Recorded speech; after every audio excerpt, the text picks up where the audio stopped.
Bienvenidas y bienvenidos a su programa Ya lo dijo la Corte, en el cual analizamos los fallos emblemáticos, las sentencias más relevantes del Tribunal Constitucional de México. En esta ocasión vamos a platicar con nuestros invitados del amparo directo en revisión 8969/2019. Es una sentencia que nos va a permitir reflexionar sobre dos puntos medulares importantes. Por un lado, la forma en la que se tiene que reparar el daño que acontece a las víctimas de un delito. Estamos hablando de la reparación del daño, pero por vía penal, la dimensión civil que tiene la comisión de un delito. Y también el otro gran tema que está en la sentencia, el principio de proporcionalidad en materia penal, la proporcionalidad entre la comisión de una conducta penalmente relevante y el monto, la cuantía, pues, de la pena a la que se hace acreedor quien incurre en ese supuesto normativamente establecido. Para entender los alcances de esta sentencia, le doy la bienvenida al programa a Ramón Eduardo López Saldaña. Ramón, bienvenido, ya lo dijo la Corte. Muchas gracias. Gracias por estar aquí. Gracias. Y también le doy la bienvenida al programa a Janet Velázquez de La Paz. Bienvenida, Janet. Hola, hola los dos. Empecemos contigo, Janet, por favor, si fueras tan amable. Se trata de un amparo directo en revisión. Esto supone que hubo varias instancias, que hay hechos concretos, relevantes, que nos permiten entender. Cuéntanos todo esto para saber cómo llega hasta la Suprema Corte, por favor, Janet. Claro que sí. Bueno, este asunto es un asunto en materia penal. Se deriva, digamos, lo primero que pasó fue este acontecer en el proceso penal, una persona que,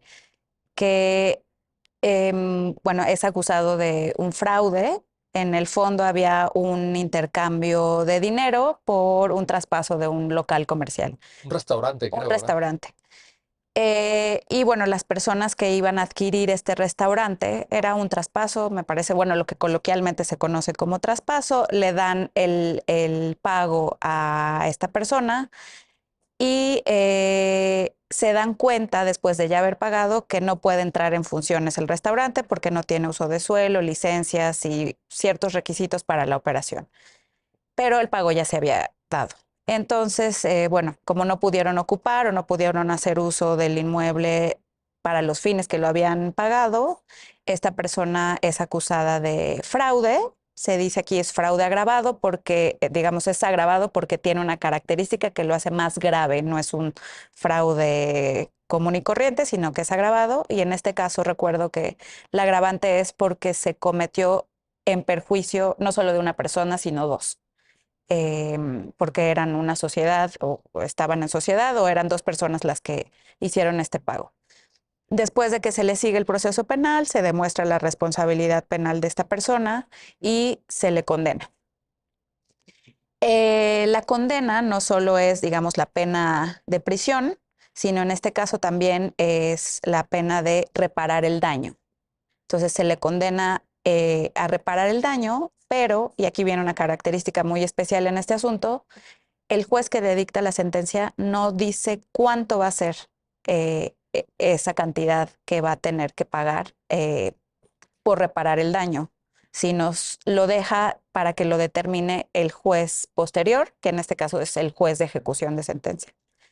Entonces, esta persona acude al amparo, es el amparo directo, lo resuelve un tribunal colegiado de circuito, y ante el tribunal colegiado plantea esta persona que el dejar para una etapa posterior la cuantificación del dinero que se va a pagar por reparación del daño es inconstitucional. Y como tú lo decías bien, dice que es inconstitucional por varios motivos. Uno es por un estado de incertidumbre o inseguridad jurídica, y el otro es porque sería desproporcional condenarlo después y con ciertos elementos que se pueden valorar en etapa de ejecución de sentencia. Y la otra es que reclama la inconstitucionalidad, digamos, por sí misma, de la pena que le corresponde a ese delito, que es una pena pues bastante larga en duración. Y bueno, esos son los dos temas de constitucionalidad que cuando llega el asunto a la Corte es lo que se ocupa de estudiar estas dos partes en la sentencia del amparo directo en revisión. Muchas gracias. Gracias, Janet, por este recorrido sobre los hechos relevantes y de las etapas procesales correspondientes. Ramón Eduardo López Saldaña, a ver, ¿podemos entender que hay un derecho humano a la reparación del daño en un proceso penal? Porque yo me imagino, Ramón, que en el imaginario de muchas personas, pues el proceso penal sirve para mandar a alguien a la cárcel, ¿no?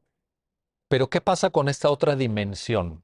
En aquellos casos que se pueda, habrá casos donde no se pueda, por el tipo de delito que se cometa, pero ¿cómo configurar esta otra parte que también, tú nos dirás si sí o si no, acompaña al proceso penal de corte acusatorio y oral? Sí, creo que no es solo entenderlo, sino saber que la Constitución en el artículo 20 establece con toda claridad que cuáles son los propósitos del proceso penal acusatorio.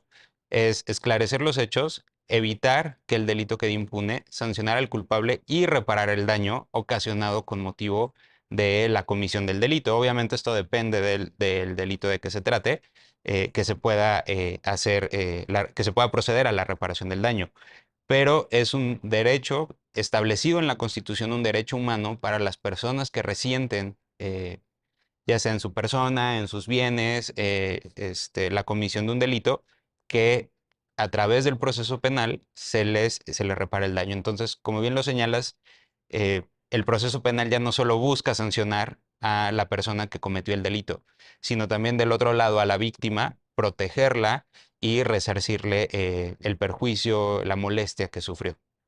Podemos decir que es un derecho humano, entonces. Es un derecho humano con toda claridad. Si el tipo de delito por el cual se abre un proceso penal permite la reparación del daño, ¿podría esta omitirse, por ejemplo? ¿Podría alguien decir, no, bueno, pero eh, pues a lo mejor no es algo disponible, digamos, en el marco del proceso penal? No, de hecho también la Constitución y el propio Código Nacional de Procedimientos Penales establecen la obligación del Ministerio Público de asegurarse que se repare el daño y que se consiga una condena, si hay los elementos de prueba suficientes, evidentemente, de si hay una condena para la persona, que no solo se quede en la pena de prisión, sino también buscar la reparación del daño con independencia de si la víctima lo pide o no lo pide. ¿Lo concibe ese artículo 20 como una obligación? Entonces, Es no, correcto. entonces podríamos decir coloquialmente, ¿no hay de otra, Ramón? Exacto. Así es. Bueno, ahí está. Perdón, es Adelante. súper interesante ese tema que planteaba sobre si es disponible o no. E incluso en el proceso acusatorio hay una serie de salidas alternas y hay una que tiene que ver mucho con el derecho a la reparación del daño, que son los acuerdos reparatorios. Y bueno, justamente para optar por esa salida se tiene que garantizar o hacer, digamos, un plan en donde el juez verifique que se está reparando el daño y que no, digamos, la víctima no está renunciando como tal o se está obviando su derecho a la reparación.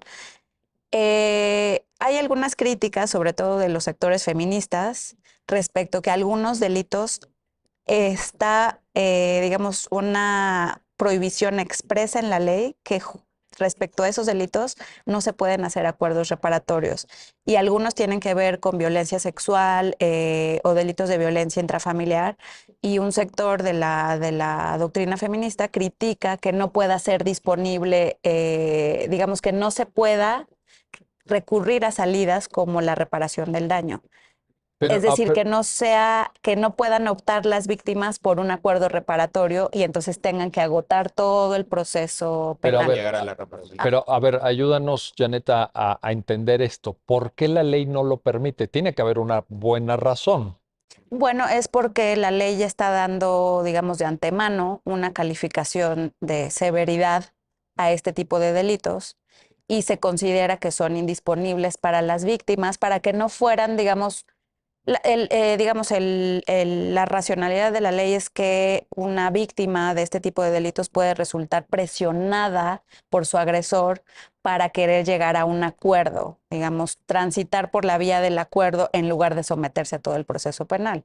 Lo que critican las feministas es que esos bienes, si son, digamos, el bien jurídico afectado es de la persona, de la mujer que se ha visto agredida, sí podría negociar con su agresor una reparación del daño sin tener que someterse a todo el proceso, pero digamos es una crítica abierta. ¿Y no hay otros sectores del feminismo que si se quitara esto lo criticarían también?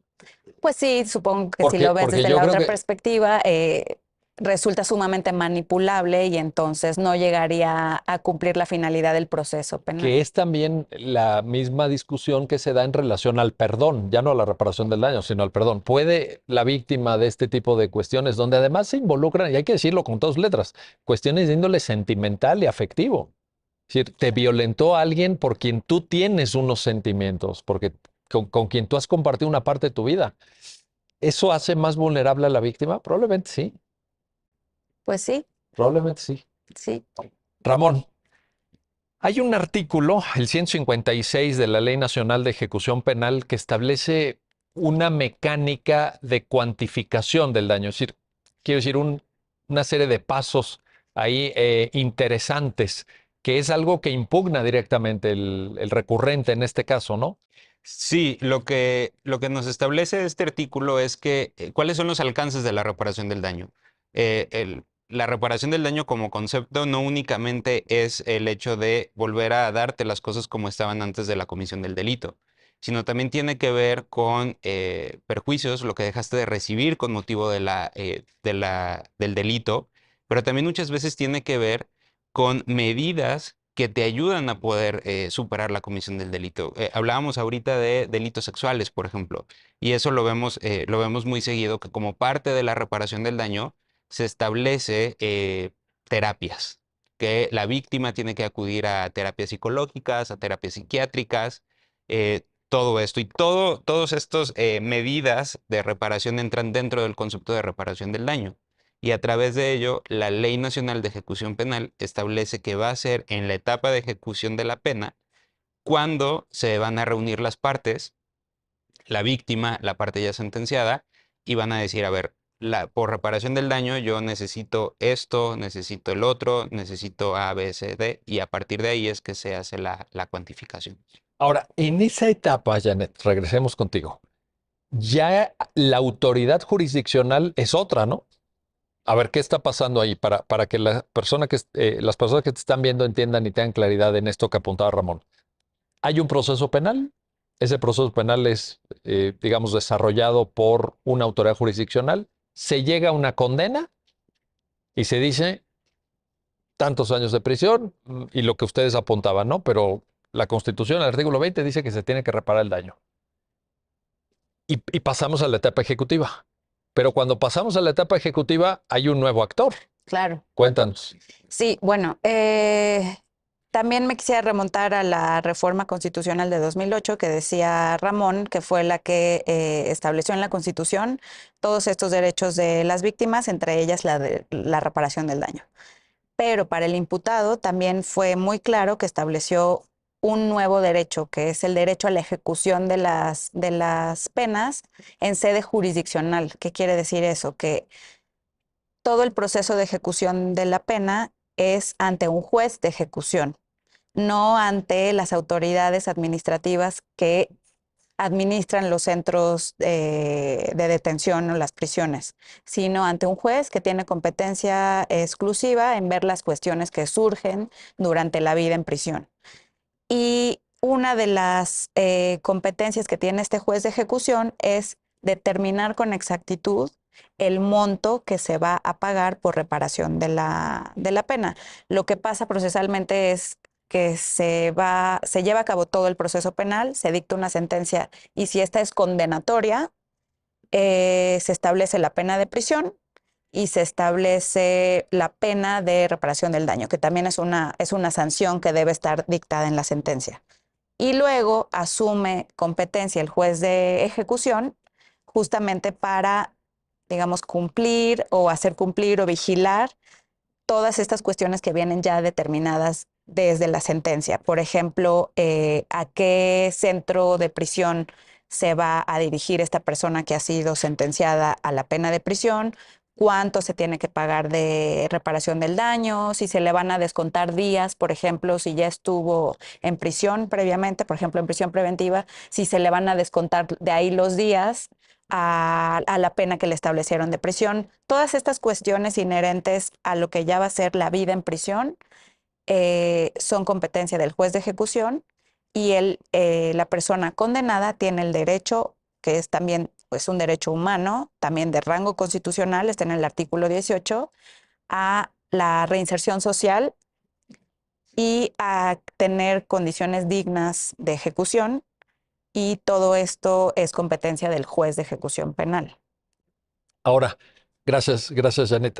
Ramón, hay un argumento de la persona originalmente quejosa, luego recurrente, en el sentido de que esto pudiera afectar la independencia judicial, la autonomía para juzgar, la eh, competencia, la facultad de una persona juzgadora de hacerse cargo del caso en toda su extensión, ¿no? Estoy simplificando el argumento, pero básicamente es ese. Alguien que estuvo en el desahogo probatorio, alguien que valoró esas pruebas, alguien que escuchó los alegatos conclusivos y que en el momento en el que Janet dice, bueno, lo describe, ¿no? Llega a pronunciar una sentencia condenatoria, dice, ahora te paso a ti el balón. ¿Qué reflexiona al respecto la sentencia, Ramón, por favor? Lo que establece la sentencia es que, a ver, y aquí es muy de la mano de lo que acaba de decir Janet, el tribunal de enjuiciamiento es el que establece la condena a la reparación del daño con base en las pruebas que se llevaron a cabo en el juicio. Lo que dice básicamente el tribunal de enjuiciamiento es, sí, víctima, sí tienes derecho a que te reparen el daño. Porque ya escuché tu testimonio, ya escuché cómo se cometió el delito, ya escuché a los peritos que me vinieron a establecer la necesidad de que te repararan el daño, etcétera. Entonces, es a partir de que se establece en la sentencia de condena el derecho que tienes, lo único que hace es, se lo pasa al juez de ejecución para efecto de que determine de qué forma se va a hacer efectivo este derecho. Y aquí lo que tenemos en la etapa de ejecución ya no se vuelve a analizar si eres responsable, si no eres responsable, nada, porque ya tienes esa condena. Eso Eso ya fue dicho por el ya otro fue dicho. tribunal. Correcto. Y el juez de ejecución lo único que va es, ok, ya me dijeron que tienes derecho a la reparación del daño. ¿Cuánto es ese monto? ¿Por qué conceptos es ese monto? Entonces es un problema jurídico distinto el que se ve ante el tribunal de enjuiciamiento y el que se ve ante el tribunal, ante el juez de ejecución. Igualmente importante, porque aquí lo que vemos es básicamente que la reparación del daño no se quede nada más como un dicho o no se quede nada más como una declaratoria. Porque el que se quede en ese concepto de si tienes derecho a la reparación del daño, pero si no te digo exactamente por cuánto es, y si tú no lo sientes como víctima, entonces la víctima se va a generar un sentimiento de frustración y de revictimización, porque al final tienes una autoridad que sí te da, que sí te reconoce este derecho, pero al final te da exactamente lo mismo si no lo sientes en tu esfera jurídica. Yo veo muy práctica esta segunda parte, Ramón. O sea, porque como tú dices, pues ya me dijeron, oye, ¿dónde te dijeron? No, pues en una sentencia. Oye, pero ya cobraste esa reparación del daño o ya se materializó la reparación del daño. No, no, no, todavía no. No, pues eso es lo que cuenta al final para la víctima. Vaya. Exacto, y esto es bien importante a partir de la reforma del sistema penal acusatorio, porque muchas veces en el sistema anterior y antes de la reforma, como se llevaba a cabo ante una autoridad administrativa, realmente se quedaba nada más en palabras tu derecho a la reparación del daño y no se materializaba. No había, por ejemplo, un seguimiento. Sí había un seguimiento, pero no estaba enfocado con esto. Y además, el que se lleve ante un juez trae muchas ventajas. Por ejemplo, que tengas un asesor jurídico, que tengas un juez que esté tutelando esto, que tengas el propio proceso, que es una garantía en sí misma, que si no estás de acuerdo con la decisión que tomó el juez de ejecución al respecto, puedas apelar. Entonces, que sea un tribunal de alzada el que revise esta determinación. Y todos son estos mecanismos que nacen del anhelo de las víctimas de que realmente la reparación del daño no se estaba viendo materializada. Oye, a ver, y en este sentido, Janet, ¿qué tanto el hecho que ahorita Ramón lo apuntaba, me parece muy importante, de que decisión que se tome ya en la etapa ejecutiva que ustedes acaban de describir sea recurrible. La sentencia menciona, ¿no? Dice, a ver, es que esto también le da un carácter que empata con la preocupación planteada en sus conceptos de violación y en sus agravios por el quejoso y recurrente, que es esto genera inseguridad jurídica. Pero ¿qué aporta el derecho a recurrir también? Claro, sí. Bueno, parte de los argumentos de esta persona que pedía el amparo era, por una parte, lo de la independencia, que ya lo tocamos, y que la sentencia le responde, no se vulneran esas garantías porque estás a cargo de un juez que va a tutelar esto y, digamos, está encargado de esta etapa, incluso abona más a su imparcialidad, que solo está encargado de esta etapa sin que vea o se perjudique o se contamine con el conocimiento de los otros hechos, sino que se va a dedicar a la etapa de ejecución. Y por otro lado decía, además me genera o nos pone en un estado de incertidumbre jurídica el hecho de que me condenen a la reparación del daño, pero que yo no sepa cuál monto hasta la etapa de ejecución. Y lo que le dice la sentencia es lo siguiente, más o menos. No, el monto por el que tú fuiste acusado y que se te condenó, digamos, en el caso creo que eran 650,000 pesos, Así es. no es exactamente el monto por el que vas a estar obligado a reparar el daño. Puede ser más, porque además de la parte meramente indemnizatoria del delito, están otras cuestiones como el daño moral. En este caso de delitos patrimoniales no es tan fácil de verlo, pero podrían estar Pero puede estar involucradas. el lucro cesante, por ejemplo, ¿no? O Exactamente, sea, perjuicio, lucro cesante, daño al proyecto de vida, incluso otras medidas reparatorias que no se han investigado o no se han abordado mucho en la doctrina jurídica, pero es si podemos incluso otras medidas de reparación como garantías de no repetición, garantías de satisfacción, etcétera, que no tienen solo que ver con la parte material en dinero cuantificable para las personas.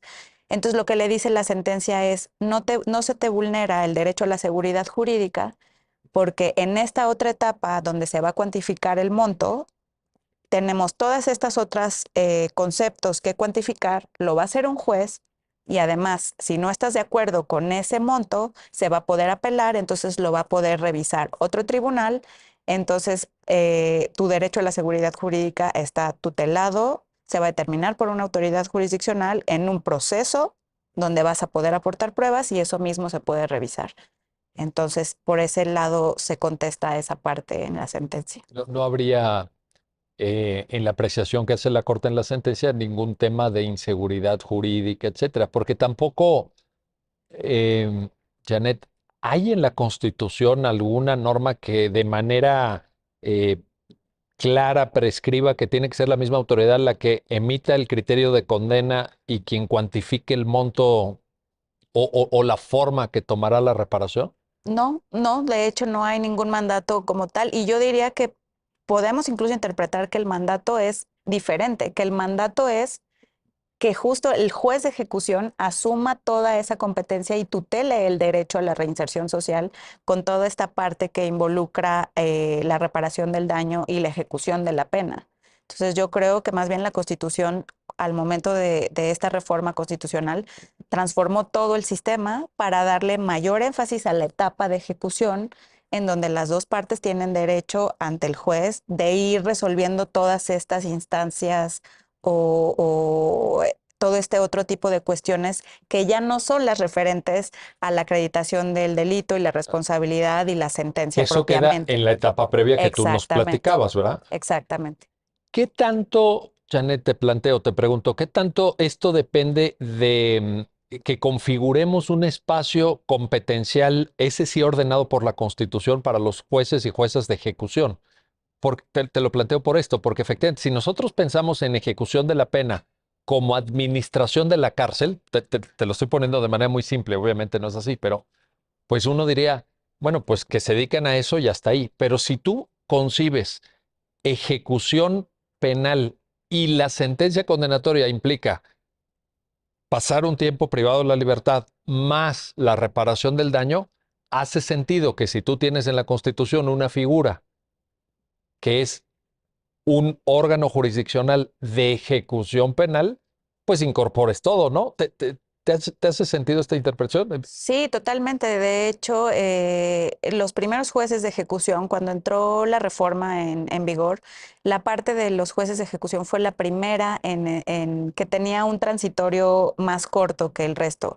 Y entonces creo recordar que los primeros jueces de ejecución entraron en funciones en el 2011 y como todavía no estaba todo el entramado legal ni institucional, todavía, es decir, todavía no había juzgados de ejecución y esto, se empezó a trabajar por medio de acuerdos administrativos en el que los jueces, digamos que se convirtieron un poco tanto como en contadores, por así decirlo, donde solo se dedicaban a hacer la reducción del tiempo en prisión, o sea, solo contaban, sumaban días o restaban días y horas de trabajo, etcétera. No parecía muy No sustantivo, ¿no? parecía muy sustantivo, pero después, cuando se complementó con las reformas de derechos humanos y se le empezó a dar mayor vigencia al nuevo sistema de justicia penal, entonces se le dio la dimensión correcta a los jueces de ejecución, que no solo son jueces de contar días y descontar horas, sino encargarse de la tutela judicial de todos los derechos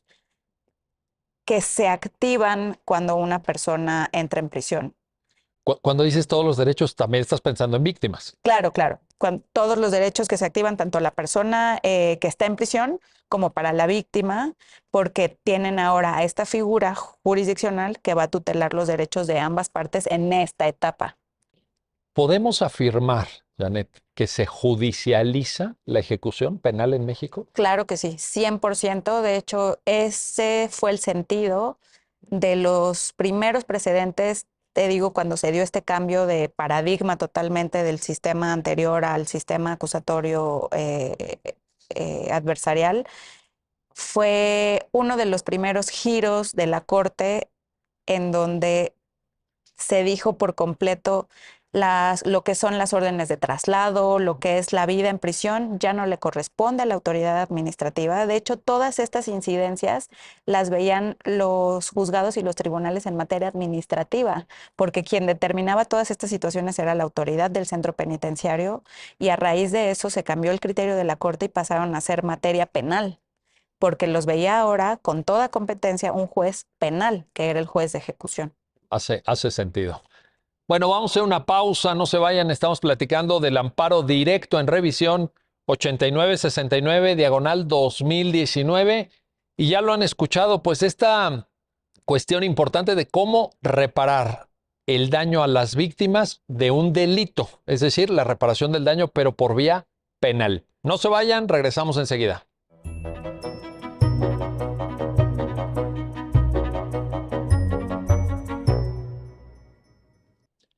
Ya estamos de vuelta, ya estamos de regreso en su programa, ya lo dijo la Corte, para seguir analizando, comentando esta importante sentencia, la que resuelve el amparo directo en revisión 8969, diagonal 2019. Y toda esta temática, ya lo han escuchado de voz de nuestros invitados, sobre cómo reparar el daño a las víctimas del delito, la reparación del daño por la vía penal. Ramón Eduardo López Saldaña, a ver. El concepto de reparación integral que la Constitución garantiza, al que alude también de una u otra manera la Ley Nacional de Ejecución Penal, no es un tema solo de pesos y centavos. ¿Es esto correcto? Lleva un propósito a través de pesos y centavos, y que es tratar de que las cosas vuelvan a estar en el estado en el que se encontraban antes de la comisión del delito. Muchas veces es difícil por el tipo de delitos de que se trate, ¿no? Traigo otra vez a colación el ejemplo de un delito sexual, por ejemplo. ¿Cómo vuelves a restituir las cosas al estado en el que se encontraban antes? Entonces, a través de mecanismos que casi todos los caminos nos llevan hacia el dinero, pero también Janet acertadamente destacaba las garantías de no repetición, por ejemplo, muy usadas en el sistema interamericano, que me parece que no las hemos explorado tanto en las decisiones judiciales porque nacionales. está en la Ley General de Víctimas también. Sí. En la tipología de reparaciones. De las formas en las que se puede reparar, sí, claro. Entonces, no es solo una cuestión de pesos y centavos hacia donde nos hacia donde lo hemos explorado las autoridades jurisdiccionales, sí creo, me parece a mí que nos hemos quedado por ahí un poco, pero hay muchísimas otras formas de reparar el daño. Te pregunto, Ramón, ¿el marco jurídico lo permitiría? Sí, ¿Y el marco interamericano? también. Porque por ahí hay un concepto que, por cierto, es materia también de una tesis que aquí se cita en la sentencia, en donde ya se incorporan los criterios interamericanos del 63.1 de la Convención Americana sobre, y aquí viene el concepto, reparación integral. Reparación integral. Que yo creo que incluso, y se los quiero también preguntar, la Suprema Corte da un paso hacia adelante respecto de lo que expresamente pudo haber dicho la Corte Interamericana cuando dice la reparación integral entendida de manera autónoma como derecho humano, como hay un derecho humano a la reparación integral, no la reparación integral como secuela de un proceso, secuela de una sentencia donde se pudo haber verificado una violación de derechos humanos, sino hay un derecho humano autónomo. ¿Es correcto, Janet? Sí, claro. La Corte ha justo clasificado o conceptualizado, como tú dices, como derecho humano el derecho a la reparación integral. Esta conceptualización se ha dado en campos de violaciones a derechos humanos, pero justo lo que plantea esta sentencia es que la reparación a las víctimas también tiene que ser una reparación integral del daño. Y por eso no es solo en la parte indemnizatoria o restitutoria, que son los términos que utiliza la Corte Interamericana y también la Corte, la Suprema Corte, sino tiene que ser justa, digamos, y en esta justa cabe la parte de las medidas de restitución, las de no repetición, el daño moral, los perjuicios, el lucro cesante y muchas otras dimensiones del daño que una reparación tiene que tomar en cuenta, que no solo es la indemnizatoria. ¿Coincides con Ramón en que el marco jurídico lo permite? Sí. Tenemos la normatividad, digo, estoy pensando en precedentes interamericanos, Ley General de Víctimas, que a mí me parece que en la parte a la que se aludía de clasificación de tipos de reparaciones, muy rica esa ley. Es muy rica y está por el otro lado la parte de la CEAV, que es la Comisión Ejecutiva de Atención a Víctimas, en donde incluso sí hay alguna referencia en esta sentencia que no, porque no era del todo, digamos, el punto jurídico, pero la reparación integral también tiene que ver con que a lo mejor si no es posible exigirle a la persona condenada la totalidad de la reparación, el Estado tiene que entrar como ente, digamos, garante a complementar esa parte del daño, digamos. Sí.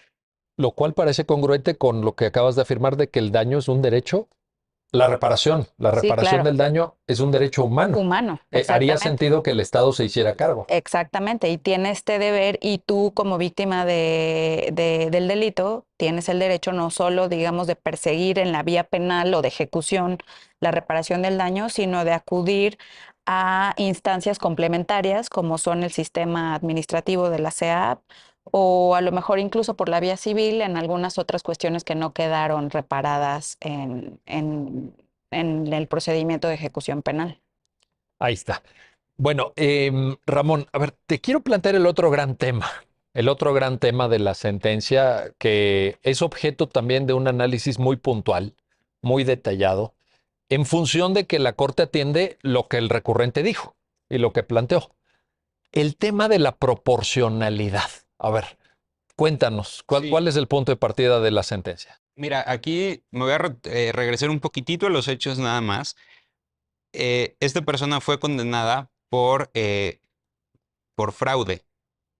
Ahí él no tiene problema con eso. De lo que se queja no es tanto de la pena de prisión que le impusieron por el delito, sino por la agravante. Y la agravante lo que establece es que cuando se cometa en contra de dos o más personas, se impondrá además las 2/3 partes de la pena ya prevista. O sea, establece ante mayores víctimas del delito, mayor va a ser la pena que se te va a imponer. Y lo que establece el quejoso es que esta agravante este aumento de la pena, además de la prevista para el delito básico, es inconstitucional, que establece que ello ya fue parte de la medida en la que se estableció o de la forma en la que se cometió el delito, y a partir de eso es que en la sentencia se empieza a analizar lo relativo al agravante.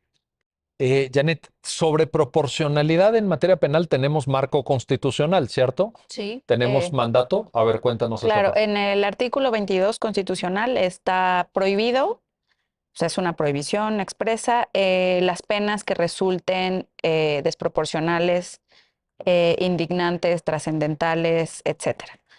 Este es la norma constitucional que se utiliza en materia penal para fijar como el estándar de clasificación o de análisis de las penas.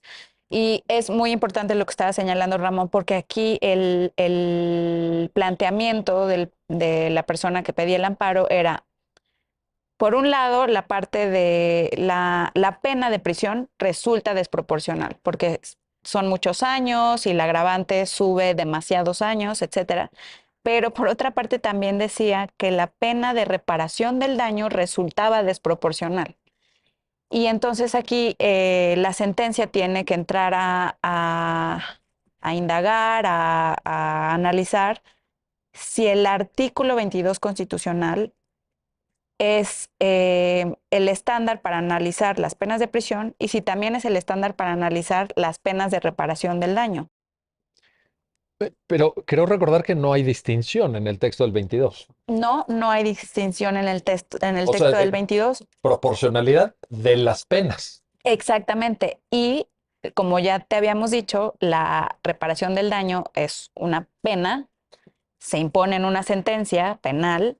Sin embargo, la Corte ha clasificado el monto de esa pena, digamos que lo ha sustraído de la materia penal y hemos dicho, ya lo que corresponde al monto cuantificable en pesos y centavos, eso no es materia penal. Eso tiene una naturaleza civil que está ligado a cómo se puede cobrar, cómo también tienes otras instancias para demandar el pago, etcétera. Entonces, justo lo que preguntaba esta persona es si ese monto se puede o no calificar con base en el artículo 22 constitucional o no. Entonces, lo que le dice la sentencia es no. Las penas de reparación del daño tienen como su propio estándar de proporcionalidad. No puede ser el mismo por el que juzgamos una pena de prisión con el que calificamos una pena de reparación del daño, porque las penas de prisión, hay un punto, digamos, argumentativo muy central en la sentencia, que es las penas de prisión tienen otras penas con las cuales las puedes comparar. Es, digamos, un análisis comparativo entre penas para ver si resulta proporcional o no. Y una sentencia que una condena a cierta cantidad que tienes que pagar para reparación del daño, no la podemos de antemano comparar con otras condenas de reparación del daño. Si no es el criterio de proporcionalidad, ¿habría otra guía que nos orientara para saber si estuvo bien cuantificado o no? Pues sí, yo creo que precisamente los criterios de reparación integral son los que ayudan a saber si la condena es proporcional o no. Digamos, en todo este proceso que hemos venido comentando de ejecución de penas, se van a tener que ofrecer pruebas, la víctima va a tener que decir si se tuvo que someter a terapias, si perdió en alguna parte el goce de su proyecto de vida, y otro tipo de aspectos que va a tener que valorar el juez. Y como todas las sentencias, la argumentación del juez debe ser controlable a través de lo que argumentó y de lo que puso en su sentencia. Y como ya dijimos también, además sería apelable. Entonces sí hay manera de controlar el monto que haya decidido el juez. Recuerdo que en la sentencia están citados algunos precedentes que ya respecto de la reparación por vía civil había establecido para cuantificar Exacto. indemnizaciones, porque no está fácil tampoco. No. O sea, a la hora de poner pesos y centavos, una persona juzgadora puede decir, no sé si, por ejemplo, el fraude original eran de 650,000, pues eso más no sé qué, más lucro cesante, a lo mejor nos vamos a 1,000,000. Y a lo mejor otra persona juzgadora dice, oye, no, es muy poco, ya pasaron 4 años, ya pasaron 5 años, esta persona le costó recuperar, tuvo que buscar asesoría jurídica, etcétera. Vámonos a 1,5 millones, en fin, podría ser discutible, ¿no? Claro, pero como lo es la materia de reparación civil, digamos, cuando en el derecho tienes que valorar cuestiones que no son cuantificables tal cual en pesos y centavos, digamos, no son los 650,000 pesos, sino que es el costo de terapias o el daño El moral. daño moral. Ahí tenemos un Cuando entras área. en ese Sí. concepto del daño moral, entras en un concepto que es muy abierto, en el que hay discrecionalidad y disparidad normalmente, digamos, eso se analiza en materia civil, pero pues con las mismas dificultades del concepto, pues son las que aplicaré aquí en materia penal. Sin embargo, pues tienes todo el proceso de ofrecimiento de pruebas y valoración probatoria, que yo creo que son suficientes para garantizar por lo menos que es una decisión controlable y objetiva.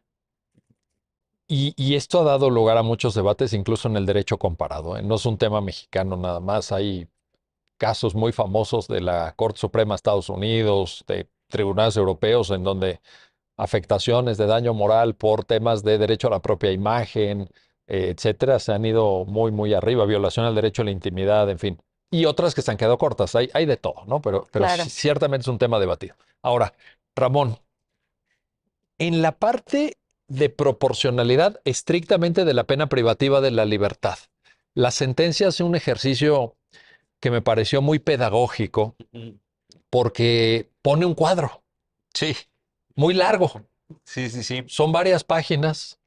Y entonces lo que hace es hacer un comparativo siguiendo una metodología que al respecto ha venido, pues diría yo, me atrevo a calificarlo así, mejorando de la primera comprensión de cómo se tenía que hacer el ejercicio de proporcionalidad, si era en abstracto, en concreto, los cardinales, los ordinales, sobre tipos penales semejantes, a una metodología como la que aquí se observa ya más refinada. Sí, ¿Qué, qué, claro. qué se toma en cuenta? Lo primero que se toma en cuenta para hacer este análisis de constitucionalidad es, yo lo veo que es como una labor medio de investigación que hacemos, que se hace en las sentencias. Lo primero que tienes que hacer es ubicar dentro de ese código penal, del código penal de que se trate, cuál es el bien jurídico que se está tutelando con la norma que vas a revisar. Ya que lo tienes, vas a buscar en el código todos los demás delitos que también protejan este mismo bien jurídico.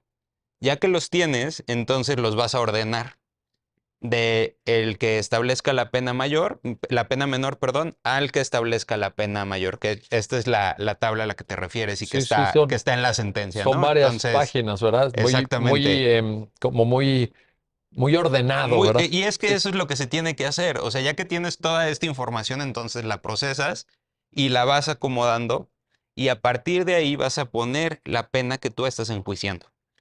¿Qué es lo que se busca al momento de hacer este análisis de constitucionalidad de esta forma comparativa?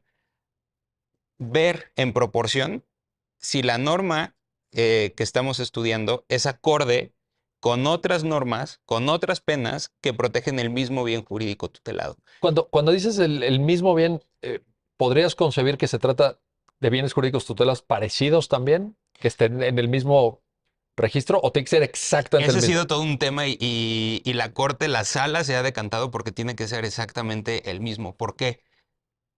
Porque el que sea parecido lleva muchísimas otras implicaciones respecto de Aunque hay cómo se entiende el tema. precedentes. Seguramente se abandonaron los precedentes. Sí, ya en los últimos, y esta es una sentencia relativamente reciente, y los hemos visto también mucho en los que son pluriofensivos. Claro. En los pluriofensivos también la sala ha dicho como de, vamos a dejarlos estos afuera y enfocarnos únicamente en los que protegen el mismo bien jurídico tutelado. Entonces, el análisis es, dependiendo del delito, la pena tiene que ir subiendo poco a poco. Tiene que ser armonioso Dice la sentencia, cuando concluye que sí es proporcional, que no detectó ningún salto, un salto ¿no? Usa, desproporcionado, usa esa palabra, justamente. ¿verdad? Y eso es lo que hacemos y por eso tiene que ser, esta tabla y estas comparativas nos ayuda mucho porque visualmente lo ves. O sea, si de repente vas de 2, 4, ha habido casos en los que de 4 te vas a 20. Entonces, ¿por qué está este salto desproporcionado? ¿Está justificado o no? Aquí no fue necesario llegar a ese punto porque vimos que, o se vio en la sentencia, que la pena era armoniosa y que todo esto iba subiendo, digamos, tranquilamente sin saltos desproporcionados. Sin saltos o sin sobresaltos. Sin sobresaltos. Oye, Janet, es un mandato constitucional, tú lo explicabas, citabas el fundamento del artículo 22, párrafo primero en su última frase, pero esto se ha venido estudiando y estudiado de manera recurrente en diversas sentencias de la Corte y que yo recuerde han sido muy pocas las declaratorias de que el legislador no fue proporcional, a pesar de que tenemos, y esto lo digo a título personal, ocurrencias legislativas a cada rato en materia penal. Es decir, parece que hay un legislador motorizado con base en escándalos coyunturales, 8 columnas en la prensa, opinión pública que ruge en las redes sociales y entonces, entonces no falta el legislador que dice, yo abandero esta causa y vamos a subir las penas, que también es lo más fácil, ¿no? Cambiar algo en el diario oficial. ¿Qué comentario te merece esto? Bueno, ¿Nos falta? ¿No nos falta? ¿O qué ha pasado ahí? en primer lugar, yo comparto totalmente tu comentario. Me parece que se ha abusado del derecho penal para tratar, digamos, de sustituir o controlar otras, pues otras áreas del derecho que pueden ayudar a prevenir el delito. O sea, más bien como que se ha hecho énfasis en esta parte de la pena de prisión y muchas conductas se penalizan y además se suben las penas muy seguido y parece que ya es como una práctica muy usada o una costumbre. Es cierto también que muy pocas penas han sido declaradas inconstitucionales por ser desproporcionales y lo que pasa es que si todo el entramado jurídico sigue y sigue y sigue aumentando las penas, en estos cuadros comparativos, que ya es la metodología que ha adoptado la Corte para analizar las penas, pues muy pocas van a resultar fuera de ese parámetro porque todas son penas altas. Lo cual nos llevaría a cuestionar la utilidad de la metodología. Pues quizá. Pero también yo creo que esto nos demuestra también que debemos voltear a ver un poco la otra perspectiva del derecho penal o la otra finalidad que comentaba Ramón cuando iniciamos el programa, que es la justicia penal ya no solo está enfocada, no solo debería estar enfocada en, en castigar al responsable, sino en reparar el daño. Deberíamos transitar más a caminos reparatorios, a salidas alternas que no te conduzcan al imponer la pena de prisión, sino a enfocarte más en los procesos reparatorios. ¿Y esto que dices, no valdría la pena que lo escucharan los legisladores? Pues sí, No, supongo se los digo que porque son dos fundamentos diferentes. Ustedes mismos lo expusieron. A ver, reparación del daño, artículo 20. Proporcionalidad entre delito, bien jurídico tutelado y pena, artículo 22. O sea, sí, no, bueno, y además hay prohibición de transitar por salidas alternas, por ejemplo, cuando los delitos ameritan una pena mayor a cierto tiempo, la mayoría son 5 años, entonces casi no tenemos penas que puedan, delitos que por la cuantía de su pena puedan transitar por salidas alternas. Entonces es como un problema sistemático en donde y justo es eso, si se aumentan las penas, no solo estás aumentando la pena, sino que estás clausurando salidas alternas, estás dificultando reparación del daño y muchas otras cosas. O sea, cualquier cambio en una parte del derecho se refleja en otra. ahí es donde deberíamos estar muy preocupados por tener legisladores que en materia penal son muy ocurrentes y que Exactamente. responden a impulsos a veces de la opinión pública, escándalos mediáticos, redes sociales, etcétera, etcétera. Y me parece que en la tarea, como en esta sentencia, de ir construyendo un principio de proporcionalidad muy sustantivo en materia penal, habría que dar cuenta de que este tipo de ejercicios no pueden tener lugar. Es decir, hay que dar cuenta del conjunto. Claro. Ahí es donde también el tema del mismo bien jurídico tutelado me parece que es una visión que va estrechando la mirada. Y también creo que la metodología a mí me parece que va a avanzar, y espero que no tarde mucho, en el sentido de no quedarnos solo en un comparativo. Como decía Janet, pues cuando todos suben las penas difícilmente va a tener estos saltos desproporcionados, porque si no también lo que va a pasar es que el legislador suba a todos del mismo bien jurídico tutelado y así ya va a ser uniforme. El siguiente punto va a ser analizar si hay una razón objetiva, comprobable, que lleve al legislador a aumentar esas penas, porque puede haber casos que son muy necesarios. Puede haber casos en los que no, pero puede haber casos en los que sí. Y en otro asunto, por ejemplo, del Estado de México, en el que aumentaron la pena para la extorsión, Que ese sí fue declarado inconstitucional. exactamente. Entonces, ese es el tipo de cositas en las que se tienen que fijar y acotar la labor del legislador, porque si bien tiene libertad configurativa, para poder establecer la política criminal siempre tiene que ser acorde con el 22 constitucional. Y ese es el gran desafío.